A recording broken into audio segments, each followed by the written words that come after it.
Hi friends, welcome to our channel Swarna's entertainment. வாங்க நம்ம இன்னைக்கு ஒரு புது தாய் ட்ராமா பார்க்கலாம். புதுசு மீன்ஸ் நம்ம சேனலுக்கு தான் இந்த ட்ராமா புதுசு. ஆக்சுவலா இது ரொம்ப பழைய ட்ராமா. 2006ல வந்துச்சு. இதோட ரீமேக் கூட லாஸ்ட் இயர் வந்தது. பட் ரீமேக்ல உள்ளதை விட இந்த ஒரிஜினல் ஸ்டோரி இன்னும் ரியலா பாக்குறதுக்கு இருக்கும். அதனாலதான் புது வெர்ஷன் எடுத்துட்டு வராம நான் பழசு எடுத்துட்டு வந்திருக்கேன். என்ன கொஞ்சம் வீடியோ குவாலிட்டி கம்மியா இருக்கும். ஆக்டர்ஸோட காஸ்டியூம்லாம் அந்த டைம் பீரியடோட ஸ்டைல்ல இருக்கும். அப்படியே எப்படி போக போக உங்களுக்கு ஸ்டோரி பிடிச்சிருச்சுன்னா அதெல்லாம் அடாப்ட் ஆயிடும். கதை என்னன்னு பாத்தீங்கன்னா, நம்ம ஹீரோ ஒரு வில்லேஜ் ஹீரோ. அவன் மிகப்பெரிய லேண்ட் ஓனர். அவனோட லேண்டோட சென்ட்ரல் பார்ட்ல ஒரு சின்ன நிலப்பகுதியை வச்சிருக்கிறது தான் நம்ம ஹீரோனோட தாத்தா. அதாவது அது பக்கத்துலயும் நிறைய நில உரிமைதாரர்கள்லாம் இருந்தாங்க. அவங்க எல்லாம் கடன் பிரச்சனையில ஹீரோ கிட்ட கொடுத்துட்டு போயிருந்திருப்பாங்க. இப்ப ஹீரோனோட தாத்தாவுக்குமே அந்த மாதிரி கடன் பிரச்சனை எல்லாம் இருக்கு. இருந்தாலும் அவரோட விவசாயத்தையும் கால்நடை வளர்ப்பு முறையும் அவர் விட்டு கொடுக்க விரும்பல. ஹீரோவுமே அவங்க எந்த விதத்திலையும் தொந்தரவு பண்ணல. இருந்தாலும் ஒரு பெரிய நிலதாரர் பார்த்தாங்கன்னா அவங்களுக்கு ஒரு பயம் இருந்துட்டே இருக்கும்ல, எப்பமாச்சும் நம்ம கிட்ட இருந்து புடுங்கிடுவாங்களோ அபகரிச்சிடுவாங்களோன்னு. அந்த பயம் ஹீரோனோட தாத்தா விட ஹீரோனுக்கு அதிகமா இருக்கு. ஏன்னா அவ சின்ன வயசுலயே அப்பா அம்மாவை இழந்தவ.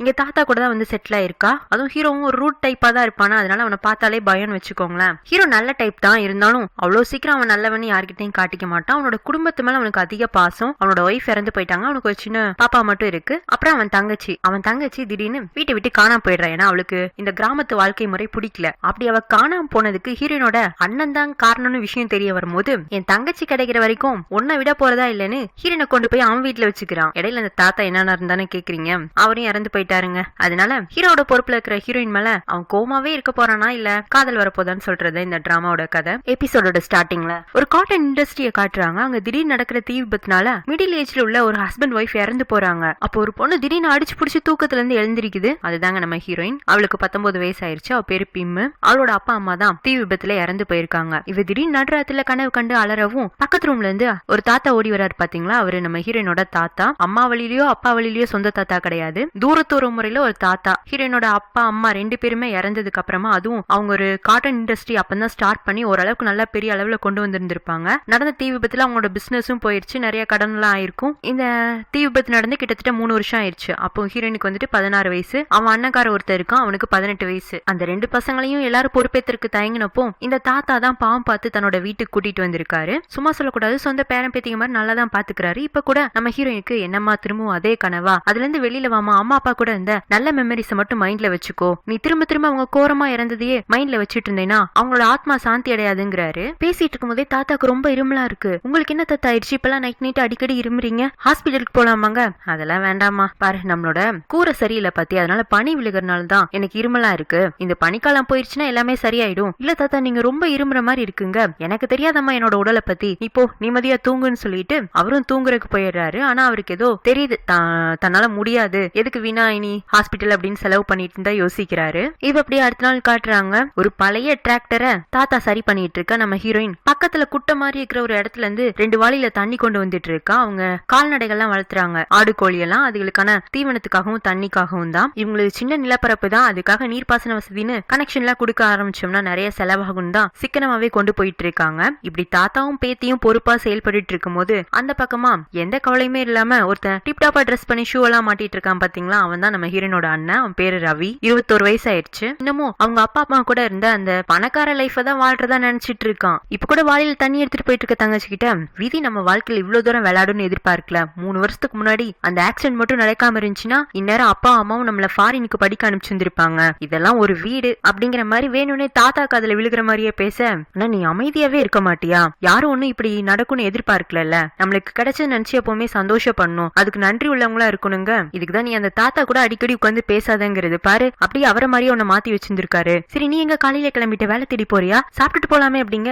இது அந்த வெறு சாப்பாடும் ஊறுகாயுமா, அதை சாப்பிட்டு தொண்டை வயிறு வாயெல்லாம் வெந்து போயிருச்சு அப்படின்னு திரும்பவும் சத்தமா பேச. மெதுவா பேசுன, சில விஷயங்கள் நம்ம ஏத்துக்க பழக்கணுங்க. நீ சொல்றதெல்லாம் உன்ன மாதிரி முட்டாளுக்கு தான் சரிப்பட்டு வரும், எனக்கு கிடையாது. அந்த வெறும் சாப்பாடையும் ஊறுகாயும் நீயே சாப்பிடு, நான் வெளியில பாத்துக்கிறேன், ஏதாச்சும் காசு இருந்தா கொடுங்க. அவளை அண்ணனை முறைச்சிட்டு கையில ஒரு குச்சி எடுத்துட்டு ஆடுகளை எல்லாம் தொழுவத்துல இருந்து கூப்பிட்டு இருக்கா. ஆடு மேய்க்க கிளம்பிட்டாலாட்டு இருக்கு. அதனால அண்ணனை மதிக்கல. இவனா கடுப்போட ஓரமா நிக்கிறவனோட சைக்கிள் எட்டி உதச்சிட்டு, எப்படி ஏசி ரூம்ல சிங்கிள் பெட்ல ஜாலியா இருந்த என்ன இப்படி பிச்சைக்கார மாதிரி ஆக்கி விட்டுருச்சு இந்த ஊரும் இந்த வீடுன்னு திரும்பவும் தாத்தா காதல விழுகிற மாதிரி பேச, எவ்வளவு பேசலாம் இந்த தாத்தாக்கு என்ன கோமே வர மாட்டேங்குது. நமக்குன்னு தூரத்து உறவினர்ல ஒரு தாத்தா இருந்திருக்காரு, அவர் கொஞ்சம் பணக்காரரா பண்ண வீட்டுக்காரரா இருந்தாருன்னா எவ்வளவு நல்லா இருந்திருக்கும்னு இவன் அந்த சைக்கிள் ஓட்டுறதுக்காக பெடலை மிதிச்சா அது நகர மாட்டேங்குது. டயர் பஞ்சர் ஆயிடுச்சு. இவனா கோவத்துல, இந்த வீட்டுல இருக்கிற எல்லாமே முட்டாளா இருக்குன்னு சைக்கிள் இன்னும் வேகமா எட்டி உதைக்க, தாத்தா இருந்துட்டு, இந்த வீட்டுல இருக்கிறவங்கள வீட்டுல உள்ள பொருளும் முட்டாளா இல்லப்பா, நீதான்ப்பா அப்படி இருக்கங்க. சைக்கிள் பஞ்சர் ஆயிடுச்சுன்னா உருட்டி கொண்டு போய் சரி பார்த்துட்டு காத்தடைச்சிட்டு ஓட்டிட்டு போகணும். அதை விட்டுட்டு சைக்கிளை மிதிச்சுட்டே இருந்தேன்னா நாளையில இருந்து நடந்துதான் போகணுங்க. ஒரு 21 வயசு பையன் இந்த ஓட்ட சைக்கிள்ல போனா யாராச்சும் இந்த ஊருக்குள்ள என்ன மதிப்பாங்களாங்க? நம்ம நிலத்துல இறங்கி வேலை செஞ்சேனாவே எல்லாருமே மதிப்பாங்கன்னு சொல்ல, இந்த 1.5 நிலத்துல உங்களாலேயே விவசாயம் பண்ண முடியல, நான் இதுல வேலை செய்யணுமா? அப்ப சரி, பக்கத்து ஃபார்ம், அதான் நரேன் சார் ஃபார்ம் இருக்குல்ல, அங்க எப்பவுமே வேலை இருக்கும். அந்த பெரிய ஃபார்ம்ல வேலை செய்யறதே எல்லாரும் பெருமையா நினைக்கிறாங்க. அங்கேயாச்சும் வேலை பார்க்கலாம்லாங்க. யாரு அந்த நரேன் கிட்டயா? அவன் சரியான சிறுமூஞ்சி. நானும் அவ்வளவு பெரிய லேண்ட் ஓனரா இருந்தா எப்படி இருப்பேன். ஆனா அந்த ஆளு, ஐயோ, அந்த ஆள் மூஞ்சியெல்லாம் பார்த்துட்டு என்னால் நாள் ஃபுல்லா அங்க வேலை செய்ய முடியாதுன்னு நடந்தே போயிடுறான். தாத்தாலாம் இதெல்லாம் எப்ப தேரும் அப்படிங்கிற மாதிரிதான் அவனை பாத்துட்டு இருக்காரு. இந்த பக்கம் ஆடுகளை எல்லாம் மேய்க்கறதுக்கு ஹீரோயின் கூட்டிட்டு போயிருந்திருப்பாள்ல, அவங்களோட லேண்டே ரொம்ப சின்னதுதான். அதுலயும் எப்பவுமே ஆடுகள் அங்க மேய்ஞ்சி மேய்ஞ்சி புல்லெல்லாம் தர தட்டிருச்சு. அது எதை சாப்பிடறதுங்கிற மாதிரி வெட்டியா நின்னுட்டு இருக்க ஹீரோயின் வந்துட்டு இவங்க லேண்டுக்கு பக்கத்துல இருக்கிற ஹீரோட லேண்டு பகுதியில் நல்லா செழிப்பான புல்வெளி எல்லாம் இருக்கும். அப்ப இன்னைக்கு அதுதான் நீங்க எல்லாரும் சாப்பிடணும் விருப்பப்படுறீங்களான்னு இவ ஆட்டுக்குட்டி எல்லாம் கேட்க, ஆமாங்கிற மாதிரி அதுகளும் கத்தவும் இவ சுத்தி முத்தி பாக்குறா. அதாவது விவசாயத்துக்கு பயன்படுத்துற போக மீதி இடம்லாம் சும்மா தானே இருக்கும். அந்த மாதிரி பகுதி தான். அங்க வேலைக்குன்னு ஆட்களும் இல்ல, சும்மா புல்லு மட்டும் தான் வளர்ந்துருக்கு. சோ இவன் ஓரமா மரத்துக்கடியில நல்லா குச்சியை வச்சுட்டு உட்காந்துட்டு, நல்லா சாப்பிடுங்க பிள்ளைங்களா, உங்க இஷ்டத்துக்கு சாப்பிடுங்க, இன்னைக்கு நீங்க சாப்பிடுறது இன்னும் ஒரு வாரத்துக்கு உங்களுக்கு வயிற்றுக்குள்ள இருக்கணும், அந்த அளவுக்கு சாப்பிடுங்கன்னு சொல்ல, ஆடுகளும் பச்சை பசின்னு புல்ல பார்த்ததும் அங்க இங்கேயும் ஓடி நல்லா சாப்பிட்டுட்டு இருக்காங்க. அதை பார்க்க இவளுக்கும் பசி ஆயிடுதா. இவ கொண்டு வந்த சாப்பாடு எடுத்து இவ டிஃபன் பாக்ஸ்ல இருந்து எடுத்து சாப்பிட ஆரம்பிச்சிடுறா. அப்ப அந்த பக்கமா ஹீரோ அவனோட லேண்ட சூப்பர்வைஸ் பண்றதுக்காக குதிரையில வந்துட்டு இருப்பான். குதிரை ஃபாஸ்டா வரும்ல, அந்த சவுண்ட் கேட்கவும் அங்க மேய்ஞ்சிட்டு இருந்த ஆடுகள்லாம் பயந்து ஓடுதுங்க. ஹீரோ நான் சாப்பிட்டு இருந்த டப்புன்னு கீழே போட்டு, ஏய் என்ன என் ஆடுகளை எல்லாம் நீ கொல்ல பாக்குறியாங்க?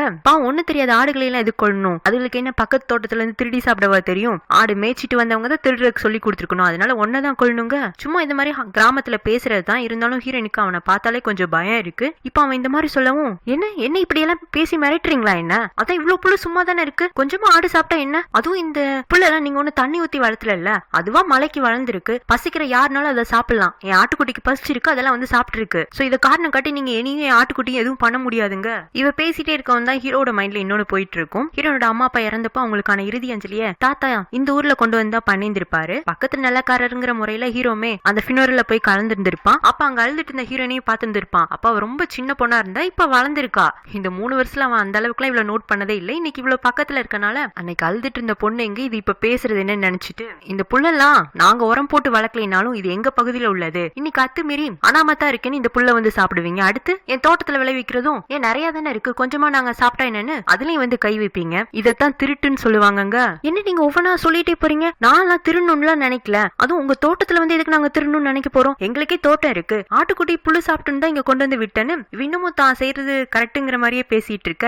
தப்பு செய்யறவங்க தப்ப ஒத்துக்கிட்டு மன்னிப்பு கேட்டு போனாங்கன்னா நகர்ந்துருவேன். ஆனா தப்பு சரி நியாயப்படுத்த நினைக்கும் போதுதான் அவங்களை என்னால சும்மா விட முடியாது. ஏன் அவங்க தாத்தா தப்பு செஞ்சா மன்னிப்பு கேட்க கூடாதுன்னு சொல்லி கொடுத்திருக்காரா? ஹீரோனு கோமாயிடுது. என்ன தைரியம் தான் தன்னோட தாத்தாவை பத்தி இவன் கலாய்ப்பான்னு. என்ன மன்னிப்பு தானே கேட்கணுங்கிறீங்க? நான் ஒன்னும் உங்க பகுதியில் உள்ள புல்லெல்லாம் சாப்பிடல, நான் என் டிஃபன் பாக்ஸ்ல இருந்த சாப்பாடு தான் சாப்பிட்டேன். என் ஆட்டுக்குட்டி தான் அந்த புல்லெல்லாம் சாப்பிட்டுச்சு, வேணா அதுக்கு மன்னிப்பு கேட்டுச்சுன்னா அதை வாங்கிட்டு போய்க்கோங்க. ஏய் என்ன உனக்கு நக்கலா? ஆடு மேய்க்கிறவங்களோட வேலை என்னன்னா அது எந்த இடத்துல உள்ள புல்ல சாப்பிடணும்னு கை காட்டுறதுக்குதான். நீ கை காட்டாம ஆடு என் பக்கம் இருக்கிற புல்ல வந்து சாப்பிட்டு இருக்காது, அதனால மன்னிப்பு கேட்க வேண்டியது நீதாங்க. என்னதான் இருந்தாலும் ஹீரோயின் 19 வயசு சின்ன பொண்ணு தானே, அவளுக்கு என்னமோ அவன் சொன்னதும் மன்னிப்பு கேட்கணும்னு தோணல. அதனால ஆடு மேய்க்கிறதுக்காக கையில எடுத்துட்டு வந்த குச்சியும் எடுத்துட்டு ஹீரோ முறைச்சிட்டே அங்க மேய்ஞ்சிட்டு இருக்க அவளோட ஆடெல்லாம் ஒன்னொன்னா கூப்பிட்டு அந்த பக்கமா நகர்த்தி கூட்டிட்டு போயிட்டு இருக்கா. அப்படி போகும்போதே திரும்பி ஹீரோ பார்த்து, சரியான சுயநலவாதியா இருக்கான், கொஞ்சோண்டு புல்ல கூட ஆடுகளுக்கு சாப்பிட கொடுக்க மாட்டேங்கிறான், அதனாலதான் எல்லாரும் இவன் மேல உள்ள பயத்திலேயே இருக்கிற நிலத்தெல்லாம் இவன்ட்ட வித்துட்டு போயிட்டாங்க. அடுத்தவங்கள்ட்ட இருந்து இப்படி அடிச்சு புடுங்குறான்ல, இவெல்லாம் இன்னும் 10 ஜென்மத்துக்கு பசியில வாடுற அரக்கனா பிறந்து கத்திட்டே இருக்கணும், தவிக்கிறவனுக்கு ஒரு வாய் தண்ணி கூட யாரும் குடுக்க கூடாதுன்னு இவ வாய்க்குள்ளேயே சபிச்சிட்டு இருக்க. ஏய் மன்னிப்பு கேட்க சொன்னா நீ என்ன உனக்குள்ளேயே பேசிட்டு இருக்க? மன்னிப்பு தான் மனசார கேட்டுட்டு இருக்கங்க. இல்லையே உன் வாய்க்குள்ள ஏதோ அரக்கனுங்கிற வார்த்தை எல்லாம் வந்துச்சு. நீங்க குதிரை மேல உட்காந்துருக்கனால உங்களுக்கு காது சரியா கேட்க மாட்டேங்குதாட்டு. நான் ஒன்னும் அப்படியெல்லாம் சொல்லலையேன்னு. எங்க நீ அங்க இருந்தா அவன் வேற எதுவும் சொல்லுவானோன்னு பயந்தடிச்சு ஓடி போயிடுறா.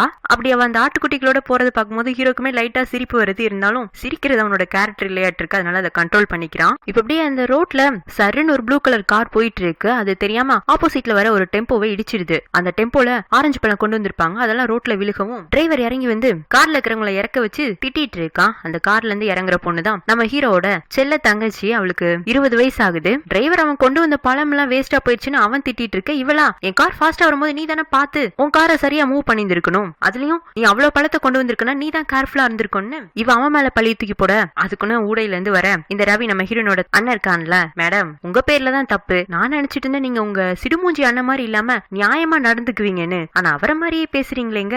ஏய் என்ன எங்க அண்ணன் சிடுமூஞ்சிங்கிறியா? அப்புறம் பார்த்தா அப்படிதானே இருக்கு, வேற எப்படி சொல்ல முடியும் அப்படின்னு இந்த ரவி சொல்ல, இந்த டிரைவர் இருந்துட்டு பாருங்க மேடம், எனக்கு சாட்சி கால் இருக்கு, உங்க பேர்ல தான் தப்பு இருக்கு, டேமேஜ் ஆன பழத்துக்கு பணம் கொடுங்கன்னு சொல்லவும் அவ எங்கேயோ அவசரமா கிளம்பிட்டு இருக்கா. அதனால எவ்வளவு டேமேஜ் என்ன டேமேஜ் எல்லாம் கேட்கலாம், அதிகமான அமௌண்ட்டை கையில கொடுக்கவும் டிரைவருக்கே சந்தோஷமாயிடுது. ரொம்ப நன்றிங்க, நீங்க எப்பவும் இந்த ரோட்ல எப்பெல்லாம் கிராஸ் ஆவீங்கன்னு சொல்லுங்க, அப்பெல்லாம் நான் டெம்போ எடுத்துட்டு வரேன், ஆக்சிடென்ட் நடந்தாலும் இப்படி காசு கொடுத்து காம்பன்சேட் பண்ணிக்கலாங்க. அவன் அப்படி சொன்னதுல அவளுக்குமே சிரிப்பா இருக்கும். அதனால கார் எடுத்துட்டு கிளம்பி போயிடுறா. இந்த டிரைவர் உடனே ரவி கிட்ட, என் பேர் வீரா, நான் அந்த ஊருக்கு வந்து 2 மாசம் தான் ஆச்சு, இங்க சியாவோட ஃபார்ம்ல தான் டிரைவரா வேலை செய்யறேங்கிறான். நான் முன்னவே சொன்ன மாதிரி இந்த சியாங்கிறது தாய்லாந்துல பெரிய பணக்காரங்க, கடன் கொடுக்கறவங்க, அவங்கள பார்த்தாலே மக்களுக்கு ஒரு பயம் இருக்கும்ல, அந்த மாதிரி ஒரு ஆள் தான். அவனோட ஃபார்ம்ல தான் இவன் டிரைவரா வேலை செய்யறான். இந்த சியாவோட ஃபார்மை பத்தி ரவியுமே கேள்விப்பட்டிருப்பான். சோ அவனும் இன்ட்ரோடியூஸ் ஆயிக்கிறான். நான் இந்த ஊருக்கு வந்து 3 வருஷம் ஆச்சு. 3 வருஷம் ஆச்சா? பக்கத்து வீட்டுல இவ்வளவு ஒரு அழகான பொண்ணு இருக்கு, அந்த பொண்ணு இன்னும் உசார் பண்ண முடியலையா உன்னாலங்க?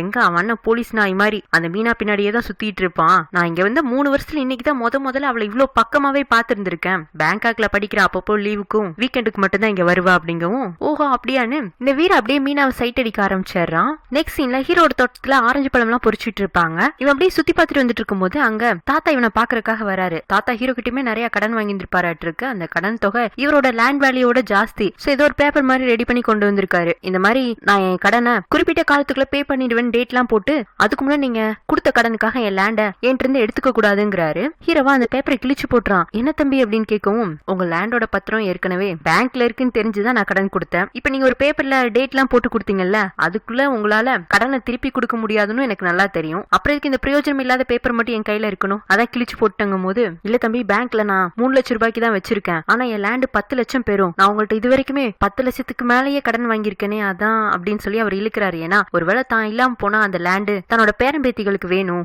அதுவும் இல்லைன்னா அவங்க என்ன பண்ணுவாங்கிறதுக்காக தான் இந்த மாதிரி ஒரு பேப்பர்லாம் அவசரமா ரெடி பண்ணி கொண்டு வந்திருக்காரு. ஹீரோ வந்துட்டு, உங்களை தாண்டி நான் உங்க லேண்ட் எடுத்துக்கணும்னு நினைக்கிற அளவுக்கு மோசமானவன் இல்லன்னு உங்களுக்கே தெரியும். அநியாயமா நான் இது வரைக்கும் யார்கிட்டயும் இருந்தும் அவங்க லேண்ட் எடுத்துக்கல, அவங்களோட கடன் சுமை தாங்காம அவங்களே தான் விட்டுட்டு போயிருக்காங்க. சோ நீங்க என்ன நம்பி தைரியமாவே உங்க லேண்ட்ல இருக்கலாங்கிறாரு. இதெல்லாம் ஹீரோ இறக்கப்பட்டு சொன்னான்னு கிடையாது, இதெல்லாம் அவனோட பிரின்சிபல்ஸ், அது அப்படியே சொல்லியிருக்கான், அவ்வளவுதான். இங்க ஹீரோனோட வீட்டுல தாத்தா இருந்துட்டு, ஏமா உன்னோட அக்கௌண்ட்ல 50,000 ரூபாய் போட்டிருக்கேன், பின்னாடி தேவைப்படும் போது பயன்படுத்திக்கோங்க. உன்னை இந்த அண்ணங்கார ரவி இருந்துட்டு, என்னது 50,000 ரூபாய் அக்கௌண்ட்ல போட்டிருக்கீங்களா? நான் எத்தனை நாள் பிசினஸ் பண்ணணும்னு பணம் கேட்டுட்டு இருக்கேன், எனக்கு இது வரைக்கும் 1000 ரூபாய் முழுசா கையில காட்டி இருந்திருப்பீங்களா? ஆடு மேய்ச்சிட்டு இருக்கிறதுக்கு எதுக்கு 50,000ங்க?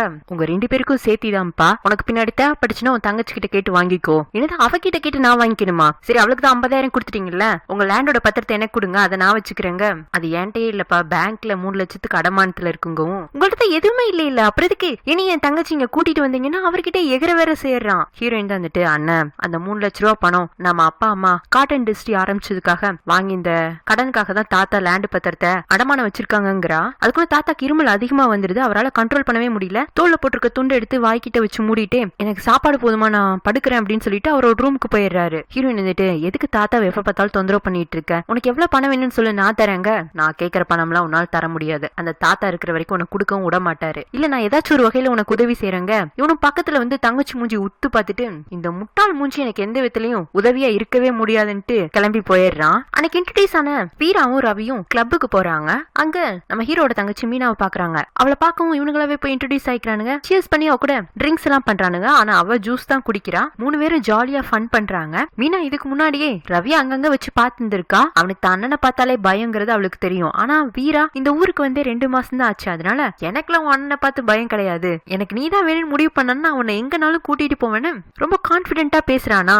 அது இந்த மீனாக்கு ரொம்ப பிடிச்சு போயிடுது. பார்ட்டி எல்லாம் முடிச்சு நைட்டு வீட்டுக்கு வரவும் ஜாலியா கார்ல இருந்து இறங்கி வரையிலேயே டான்ஸ் பண்ணிட்டு வரா. உள்ள இவளுக்காக அவங்க அண்ணங்காரன் வெயிட் பண்ணிட்டு இருந்திருப்பான். வெளியில வந்து என்ன இதெல்லாம் கேட்கல அடிக்க ஆரம்பிச்சிட்டா. இவ்வளோ அண்ணா அண்ணா அடிக்காத நான் கைய பிடிச்சிட்டு, பாருண்ணா நான் பார்ட்டிக்கு போனா ட்ரிங்க்ஸ் எல்லாம் பண்ணலங்க, நான் என்ன சொல்லிருக்கேன் நைட் நேரம் வெளியில போக கூடாதுன்னு இருக்கேன்ல, இது ஒன்னும் பேங்காக் மாதிரி இல்ல, ஒவ்வொரு மூளைக்கும் இங்க ஆபத்து இருக்குங்க, ஆனா சாரிண்ணா அப்படின்னு சொல்லிட்டு அவன் கண்ணத்துல ஒரு கிஸ் பண்ணிட்டு அவங்கிட்ட மன்னிப்பு கேட்க, ஏமா மீனா நான் உன்ன ரொம்ப அடக்கி வைக்கிற மாதிரி இருக்கான்னு கேட்க, இவ்வளவு அண்ணன் தோல் மேலேயே சாஞ்சிட்டு, இல்ல நான் அப்படி எல்லாம் ஃபீல் பண்ணல, நம்ம அம்மா அப்பாவும் சின்ன வயசுலயே இறந்து போயிட்டாங்க, அதுக்கப்புறமா நான் உன்னதான் என்னோட அப்பாவா பாக்குறேன், நீ என்னோட நல்லதுக்காக தானே பண்ற, எனக்கு அதெல்லாம் புரியுது, இன்னைக்கு என் ஃப்ரெண்டோட பர்த்டே, அவ நைட் எல்லாருக்கும் ட்ரீட் கொடுக்கதா சொன்னா, நீ சொன்னா விட மாட்டேன்னு தான் உன்கிட்ட சொல்லாம போயிட்டேன், இனிமே இப்படி பண்ண மாட்டேங்கிறா. அவ பண்ண மாட்டான்னு மூஞ்சியை வச்சுட்டு சொல்றதுலே தெரியுது, இன்னமும் நிறைய பண்ணுவா. அதுலயும் அண்ணனோட இந்த கண்காணிப்பு கண்டிப்பு வாழ்க்கையில இருந்து வெளியில போகணும்னு ஆசைப்படுறா. அதுக்காக அவன் மேல பாசம் இல்லைன்னு கிடையாது, பாசம்லாம் இருக்கு. அதே சமயம் அவளுக்குன்னு ஒரு ஃப்ரீடம் வேணும், அவளுக்கான லைஃப் அவளே தேர்ந்தெடுத்துக்கணும், அதுக்கு தான் கூட ஒரு நபர் இருக்கணும் அப்படின்னு அவளுக்கு ரொம்ப நாளா ஒரு தாட் இருந்திருக்கு. அதுக்காக பண்றதுக்கான பர்சனா தான் இந்த வீராவை பாக்குறான்னு நினைக்கிறேன். இந்த பக்கம் வீரா ரவிய அவன் சியான் ஒருத்தனோட ஃபார்ம்ல வேலை செய்யறதா சொல்லியிருப்பான்ல, அங்க அவன் தங்கி இருக்கிற இடத்துக்கு கூட்டிட்டு வரான். அந்த நைட் நேரத்துல அவங்க அந்த சியாவோட பங்களாவை கிராஸ் பண்ணி வரும்போது உள்ளுக்குள்ள ஏதோ ஒரு பொண்ணு கத்துற சவுண்ட் கேக்குது. அந்த சியா சரியான குடிகார நாட்டு இருக்கு. இன்னைக்கு அவங்க வேலை செய்யற ஒரு பொண்ணு கிட்ட ஏதோ தப்பா நடந்துட்டு இருக்கான். என்ன சவுண்டுன்னு கேட்க அங்க அப்படிதான் டெய்லியும் ஏதோ ஒரு பொண்ணு சவுண்ட் கேட்டுட்டு தான் இருக்கும். காலையில எல்லாத்துக்கும் பணம் கொடுத்து அவர் சரி பண்ணிடுவாருன்னு இவனுக்கு அதை கண்டுக்காம போயிடுறானுங்க. இங்க ஹீரோயினுக்கா நைட்ல திரும்பவும் அதே கனவு அதே கத்தலோட எந்திக்கிறா. ஆனா எப்போ அப்படி கத்தும் போது எஞ்சி வர தாத்தா கூட இன்னைக்கு வரல. அதனால பயத்துல தலைவாணி கட்டி பிடிச்சிட்டு அழுதுட்டு இருக்கா. ஹீரோனோட அம்மா அப்பா இறக்கும் போது அவளுக்கு 16 வயசு தானே. சோ அந்த டிராமால இருந்து இன்னும் வெளி வரல. அடுத்த நாள் காலையில ஹீரோ அவனோட அசிஸ்டன்டோட கார்ல வந்துட்டு இருப்பானா. திடீர்னு குறுக்கால யாரோ வந்து விழுகவும் இவங்க சடனா பிரேக் போட்டு கார்ல இருந்து வெளியில வந்து பார்த்தா நைட் அடிச்ச போதையில ரவி தான் இவங்க காருக்கு முன்னாடி வந்து விழுந்திருக்கான். ஹீரோட அசிஸ்டன்ட் கோமா அவனை அடிக்க போக ஹீரோ தான் வந்துட்டு அவனை நகர்த்தி விட்டு நீ போய் கார் எடுங்க. சிறுமூஜி என்ன நீ அந்த மாதிரி ஒரு லுக் விடுற? என்ன நீ பெரிய லேண்ட் வச்சிருக்கனால நீ இந்த ஊருக்கே தலைவர் நினைச்சிட்டியா? அதனாலதான் அந்த மாதிரி ஒரு இலக்கார பார்வை பாக்குற. ஏதோ என்ன குடிகார நாய் நினைச்சிட்டு தானே என்ன நகர்த்தி விட்டு நீ கார் எடுக்கலாம்னு நினைக்கிறேன். நான் இன்னைக்கு ஃபுல்லா உன் கார் முன்னாடி தான் நிக்க போறேன். முடிஞ்சா நீ உன் கார் எடு. அசிஸ்டன்ட் இவனை நகர்த்தி உள்ளான்னு பாக்கும்போது அவனா போதையில என்ன பண்றோம்னே தெரியாம என்னடா சொல்ல கேட்காம உன் ஆளை விட்டு என் மேல கையை வைக்கிறான்னு ஹீரோ மூஞ்சிலேயே ஒரு குத்திடுறான். அது வேற பொறுமையா இருந்த ஹீரோ கோவத்துல அவனை 4-5 அடி எக்ஸ்ட்ராவா அடிக்க அவளதான் அவன் சுருண்டு கீழே விழுந்துடுறான். இதத்தான் பாஸ் நான் முதலையே பண்றேன்னு சொன்னேன். சரி இப்ப போய் கார் எடுக்கலாமாங்க. ஆனா ஹீரோக்கு மனசு கேட்கல. அவனையும் சேர்த்து கார்ல தூக்கி போடுன்னு அரை போதையில இருக்கிற ரவியை கொண்டு வந்து ஹீரோனோட வீட்டு வாசல்ல இறக்கி விடுறாங்க. வாங்கின அடிக்கும் வலிக்கும் அவன் அம்மான்னு அவங்க வீட்டு வாசல்ல விழுக ஹீரோன் ஓடி வந்து என்ன பண்ணீங்க எங்க அண்ணனை? ஏன் அவர் மூஞ்சி எல்லாம் காயமா இருக்கு? நீங்க தான் அவர் அடிச்சீங்களா? அண்ணா இவங்க என்ன பண்ணாங்க? ஒண்ணு அண்ணன் மட்டுக்கு ரோட்ல சும்மாதாமா வந்துட்டு இருந்தேன். இந்த பணக்கார திமிர் பிடிச்சவனுங்க அவனுங்களோட வெறியை தீத்துக்கிறக்காக என்ன அடிச்சுட்டாங்கன்னு அவன் புலம்பிட்டு இருக்க. ஹீரோனா உடனே கோவத்தோட ஹீரோ கிட்ட சண்டைக்கு போயிடுறா. என்ன உங்களுக்கு எங்க தாத்தாவோட லேண்டு கண்ணை உறுத்துதோ அதனால தான் அந்த கோவத்துல எங்க அண்ணன் அடிச்சிட்டீங்களோன்னு இவ சம்பந்தம் இல்லாம பேசிட்டு இருக்க.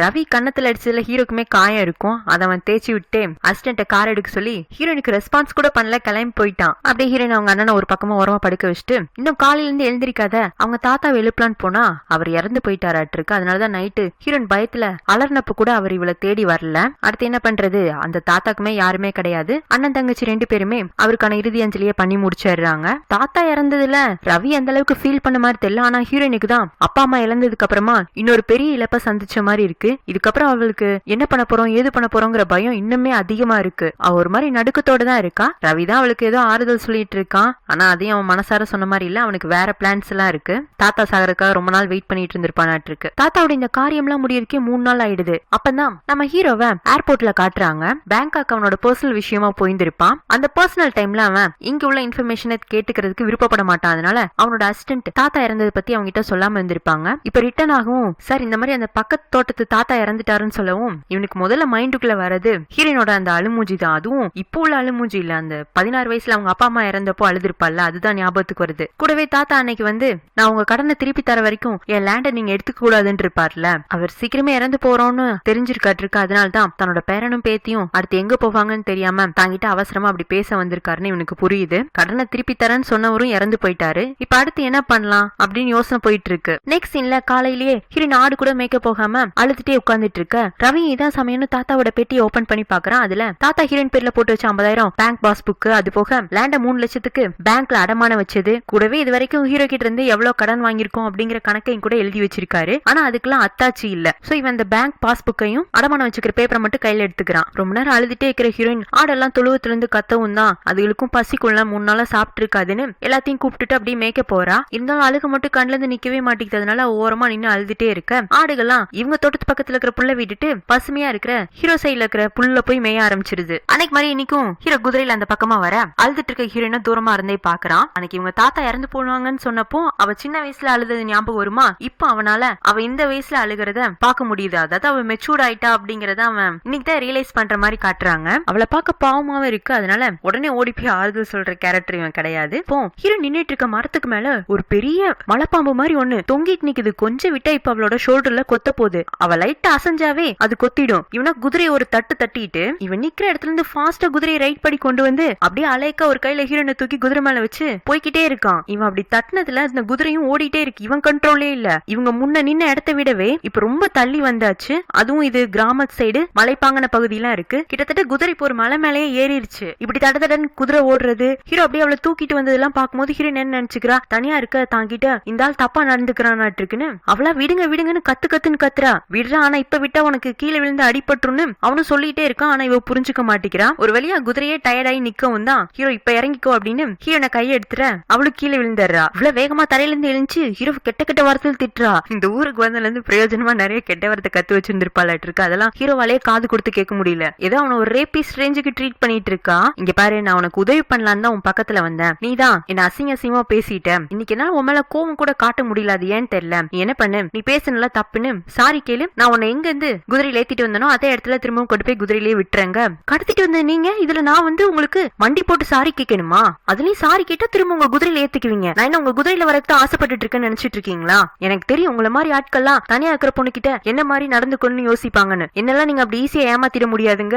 ஏ பைத்தியம், குதிரை வந்த ஃபாஸ்ட்டுக்கு நம்ம மலை மேலேயே ஏறிட்டோம். நீ திரும்ப ரிட்டர்ன் நடந்து போனா சாயங்காலம் ஆயிடும். அதனாலதான் நான் குதிரையிலேயே கொண்டு போய் விடலான்னு நினைச்சேன். ஏன் எனக்கு கால் இல்லையா? என்னால நடந்தே போய்க்க முடியும். உதவி செய்யற மாதிரி உதவி செஞ்சு அப்பாவி பொண்ணு என்ன ஏமாத்த பாக்குறீங்களாங்க? எனக்கு உன்னை பார்த்தா அப்பாவி மாதிரி தெரியல, அடி முட்டாள் மாதிரி தெரியுது. 2 கால் இருக்குன்னு சொன்னல, அதை வச்சு நீயே நடந்து வந்துக்கோ. நான் போறேன்னா அவன் குதிரை எடுத்துட்டு போயிடுறான். குதிரையில வந்து ஹீரோ எங்க வந்து இறங்குறானா, கொஞ்ச நேரத்துக்கு முன்னாடி ஒரு பெரிய பாம்பை பார்த்திருந்திருப்பான்ல, அந்த இடத்துக்கு தான் இப்ப தன்னோட ஆட்களுக்கு கால் பண்ணி அந்த பாம்பை புடிச்சிட்டு போய் ஜூல கொண்டு போய் விட சொல்றான். இன்னொரு முறை அந்த பாம்பால யாருக்கும் ஆபத்து வரக்கூடாதுன்னு ஒரு நல்ல எண்ணம் தான். நான் சொல்லல நம்ம ஹீரோ நல்லவன்னு. அப்படி அந்த இடத்துல இருந்து அவன் கிளம்புறதுக்கு முன்னாடி அவன் பைனாக்குலர் வழியா ஹீரோ எந்த இடத்துல நடந்து வந்துட்டு இருக்கான்னு பாக்கும்போது இப்பதான் மலையில பாதி தூரத்தை நடந்திருக்கா. அதுவும் நடந்துட்டு இருக்கும் போதே வாய்க்குள்ளேயே எதையோ ஒன்னு ஹீரோ திட்டிட்டே வந்துட்டு இருக்கா. மேபி அதை பக்கத்துல இருந்து என்ன வார்த்தைன்னு கேட்டு இருந்தா கோவம் வந்திருக்க மாட்டிருக்கு. தூரத்துல இருந்து வாய சிக்கிறது மட்டும் பார்க்கவும் திரும்பவும் சிரிப்பு வர மாதிரி இருக்கு. அதை கண்ட்ரோல் பண்ணிட்டு அங்க இருந்து கிளம்பி போயிடுறான். இப்ப அப்படியே ஸ்டோரியில 1 month லேட்டர்னு போடுறாங்க. இந்த வீராவும் நம்ம ஹீரோட தங்கச்சி மீனாவும் நல்லா க்ளோஸ் ஆயிட்டாங்க. அவங்க லவ் நல்லாவே டெவலப் ஆயிருக்கு. அதுக்கு இந்த ரவியுமே உதவி பண்றான்.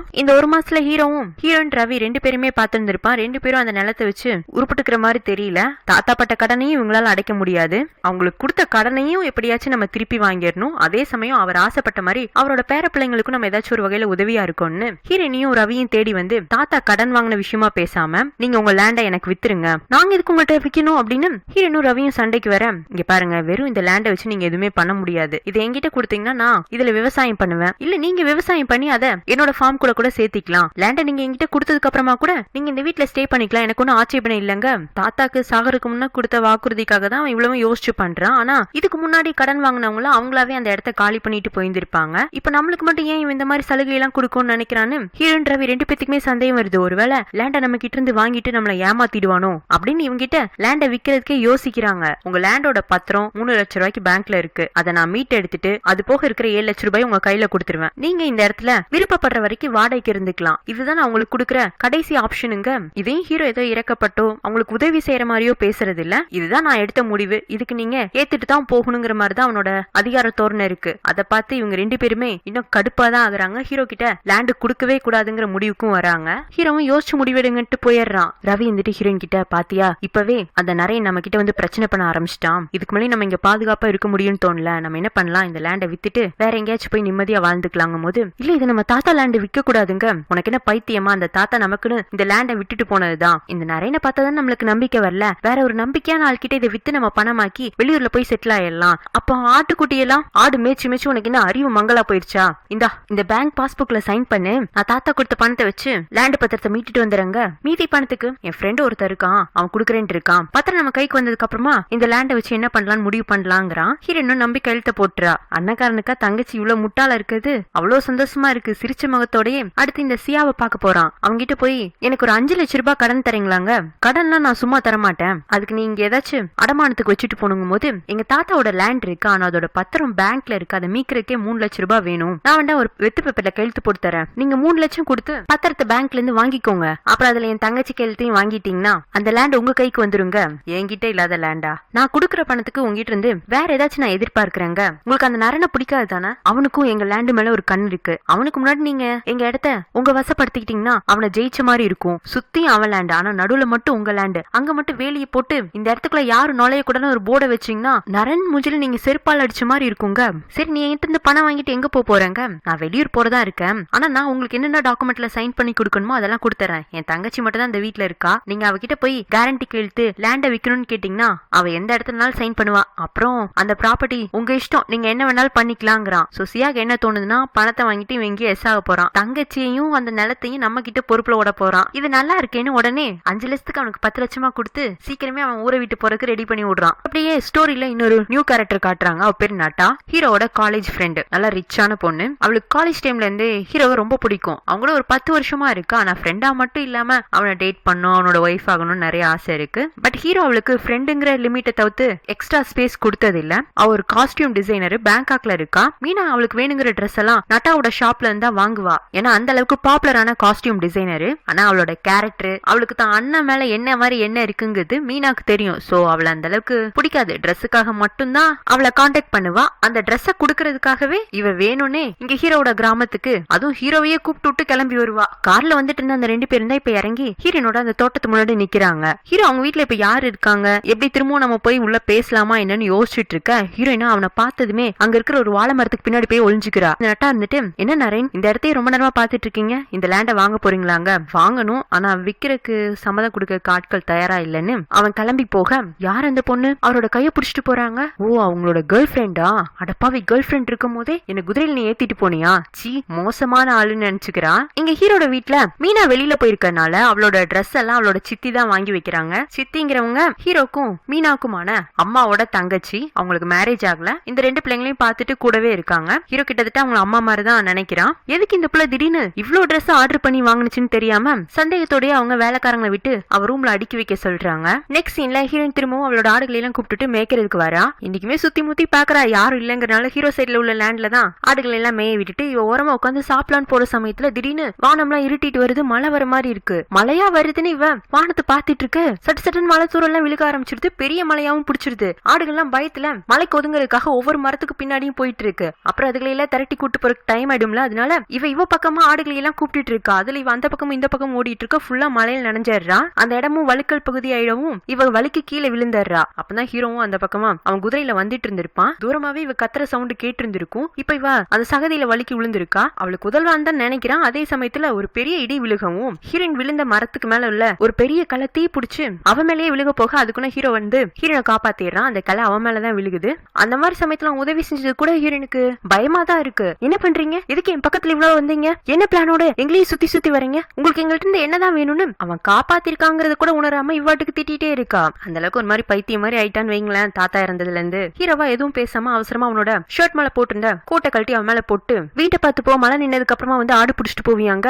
அவளுக்கு அவன் மேல இருக்கிற அந்த கோட்டு கூட ஒரு மாதிரி அருவருப்பா தான் இருக்கு. ஒரு நிமிஷம் நில்லுங்கன்னு தூக்கி அவன் மூஞ்சிலே எரிஞ்சிட்டு, நான் என்ன பண்ணு ஏது பண்ணு நீங்க சொல்லாதீங்க, எனக்கே எல்லாமே தெரியும்னு அவ கத்திட்டே திரும்பவும் ஆடு பிடிக்கவே போக, சரிதான் முழு பைத்தியம் ஆயிடுச்சுன்னு நம்மளாச்சும் மழையில் நனையாம இருப்போம்னு ஹீரோ கிளம்பி போயிடுறான். ஹீரோனோட அண்ணன்காரனா சியாக்கி இருந்து கிடைச்ச பணம், தான் தங்கச்சிட்டு இருந்து பேக் பாஸ்புக்ல கையெழுத்து வாங்கி கிடைச்ச பணம், அதெல்லாம் வச்சு அவன் அடுத்து என்ன பண்ணணுங்கிற பிளான்ல எல்லாம் தீவிரமா இறங்கிடுறான். ஹீரோனுக்கு தான் அந்த வீட்டுக்குள்ள இருக்கிறதுக்கே பயமா இருக்கு. ஏதோ தான் தனியா விழப்பட்ட மாதிரி ஒரு மாதிரி திடீர்னு அலறா. அவளே ஓரமா உட்காந்துட்டு அழுதுட்டு இருக்கா. அவளோட மென்டல் ஸ்ட்ரென்த் மட்டும் இல்ல, பிசிக்கல் ஸ்ட்ரென்த் கூட லாஸ் ஆயிட்டு இருக்கு. ஏன்னா முன்னெல்லாம் ஆடுகளுக்கு தண்ணி 2 வாளிலையும் 2 கையில தூக்கிட்டு போவா. இப்போ அப்படி தூக்கிட்டு போக முடியல. அவளே கை தவறி கீழே போட்டுறா. அன்னைக்கும் எப்பவும் மாதிரி ஆடுகளை எல்லாம் கூப்பிட்டுட்டு மேய்க்கலுக்கு வந்திருக்கா. வீட்டுல இருந்தா சாப்பிடனே தோணல, இங்க வந்தாவாச்சு வாழ்றதுக்காக வச்சு சாப்பிடணுமேனு எதையோ செஞ்சு எடுத்துட்டு வந்திருக்கா. அதை அழுதுட்டே சாப்பிட்டுட்டு இருக்கவும் இப்பெல்லாம் என்ன தெரியல, ஹீரோ அந்த பக்கமா அடிக்கடி கிராஸ் ஆகுறான். ஒருவேளை இவளை பாக்கணும், இவ என்ன பண்றான்னு தெரிஞ்சுக்கணும்னு நினைக்கிறான். இருக்கு இன்னைக்குமே அவன் குதிரை மேல வந்திருந்திருக்கான். இவன் என்ன பண்றான்னு அவன் பாத்துட்டே இருக்க, சாப்பிட்டுட்டு இருந்த ஹீரோயின் அவனை பார்க்கவும் அவ தனிமையில வாழ்ற அந்த வெறுப்பையும் கோவத்தையும் யார் மேலேயே காட்டணும்னு தோணுது இல்ல. அதனால ஹீரோ மறைச்சிட்டே